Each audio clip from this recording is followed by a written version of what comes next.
Здравейте, здравейте, приятели! Днес ще ви покажа как да оцелеете първата нощ на Minecraft Pocket Edition.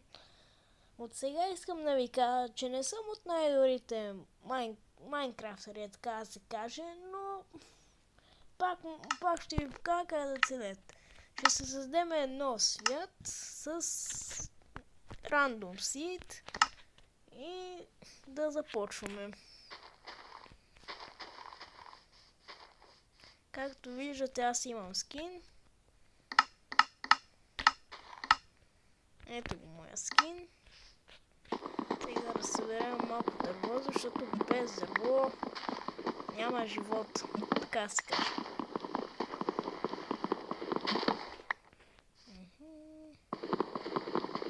Не знам точно колко дърво ще ни е нужно, но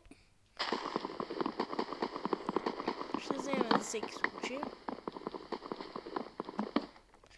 Днеска гласът ми е малко изчезнал, защото нещо ме боли гърлото, ама пак ще се опитам да заснема един клип. Дано ви хареса, все пак. Сега да крафтим един пръчки.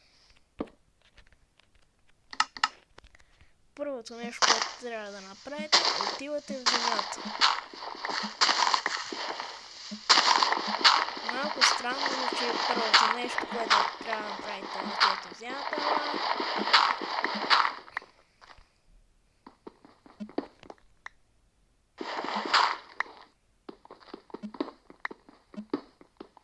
Ще вземем 10 cobblestone и ще видим какво да направим с него.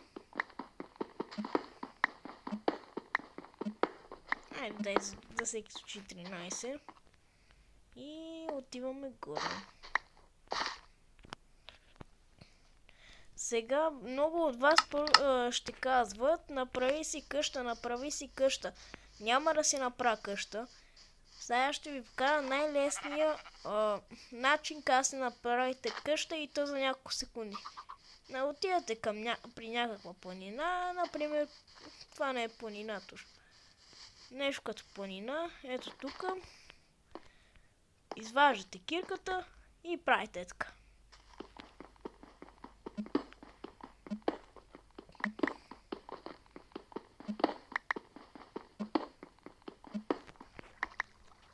Така, и сте готови. Упс! Сложих погрешка тази врата.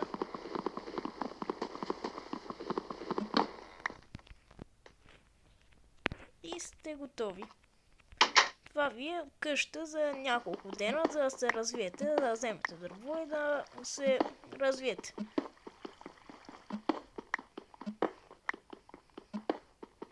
Не знам колко дълъг ще се получи клипа, ама ще видим. Тук намерихме айрон. Точно от на старта. Да крафнем една печка. Една кирка.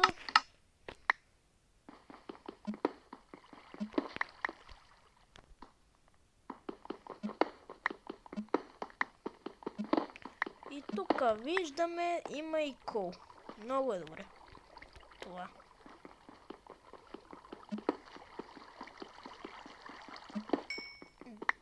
Да вземем този кол.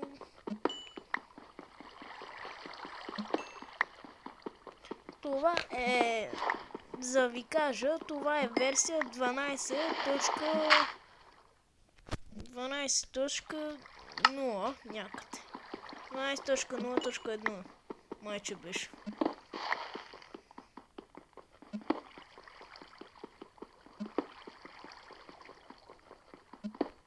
Това мисля.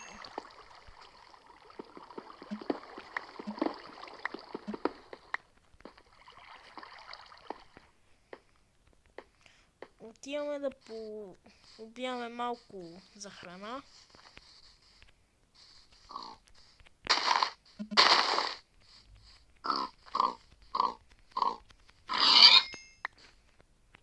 Добре.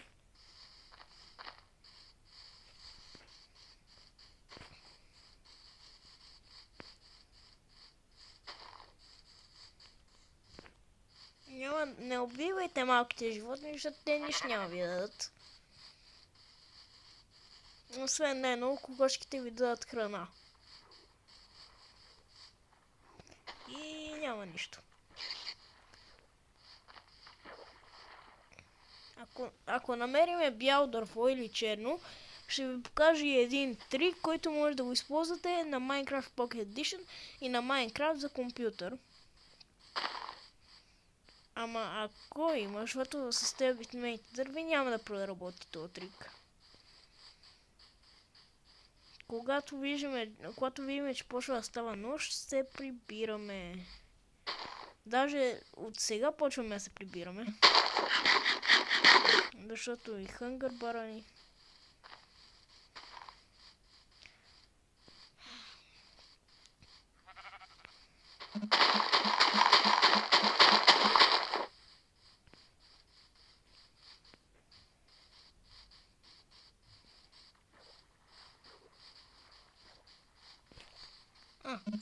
Тук ще е едно нещо, какво може да направим с тези овце.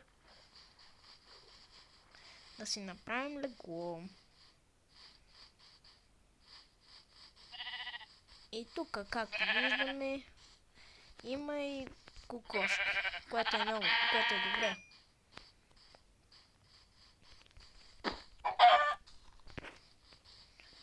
Кокошко, зрите си постави. Мерси.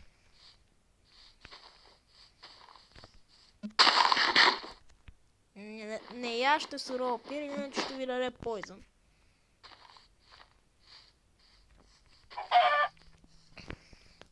Ще е хубаво сега, ако убия това пиле. Това пиле ще убия с пръчка. Точно така, да си знаеш. Виждаме малко крави. Което е добре.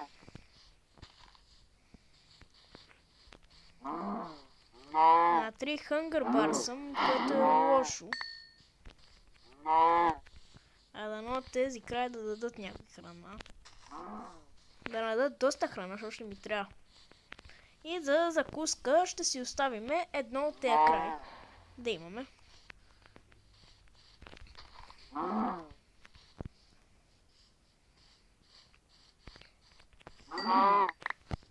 Супер! Сега отиваме да... Ако намерим овца, ще е много хубаво, колко пържолявам 4. Ще вземем още малко. Пилешко. Виж какво си мислех, че говоря.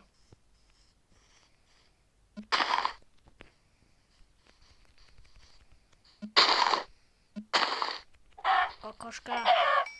Няма повече да живееш.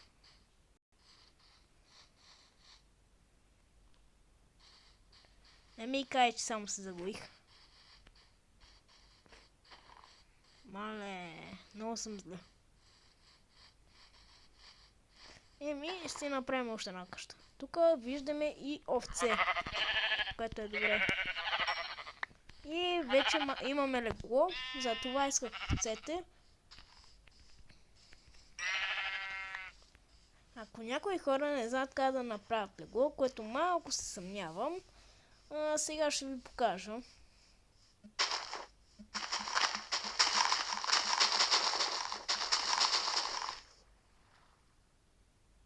Да видим как слънцето залязва. Фаст. Какво стана там? Ето това е рядко срещано. Трябва да ям бързо. Да е сирово, не ме интересува. Трябва да ям.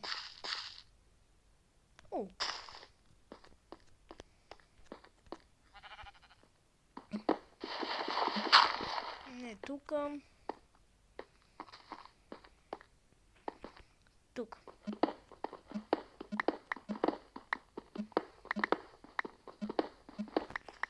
Някои хора от вас ще казват, аре направи това. Както ви казах, аз не съм професионалист на Майнкрафт. Аз съм дете и не играя постоянно Майнкрафт.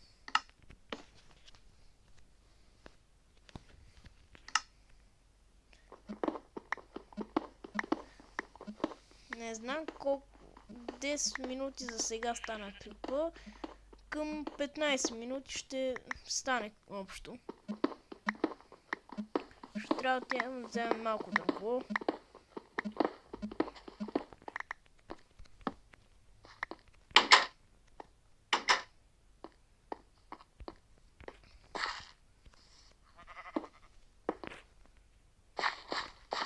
И то бързо трябва да вземем дърво.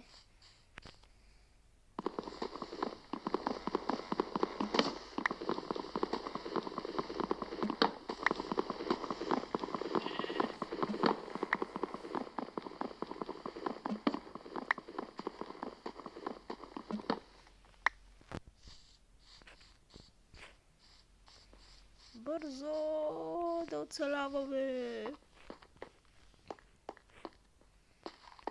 Пещерата е натам.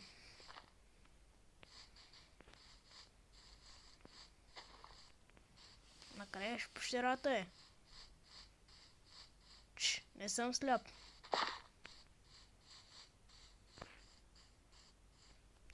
Къде пещерата е?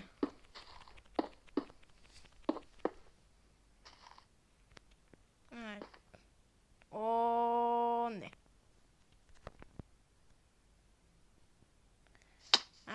Ако дойде някаква така ситуация, правите така.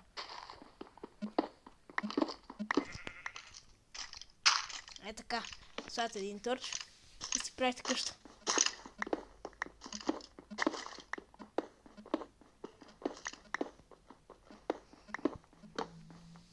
Опс.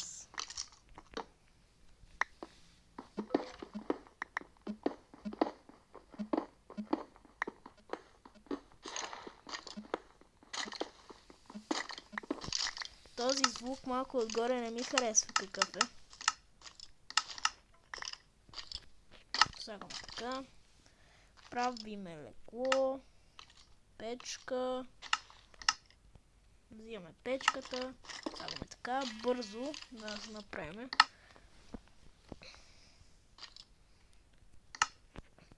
Да сложим леглото и да спим.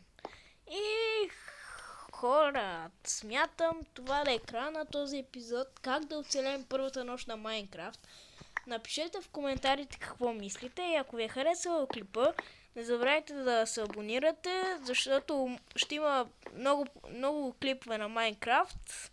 И да, това е общо взето всичко. И ще се видим следващия път, хора. О, за малко да забравя едно нещо. Довиждане.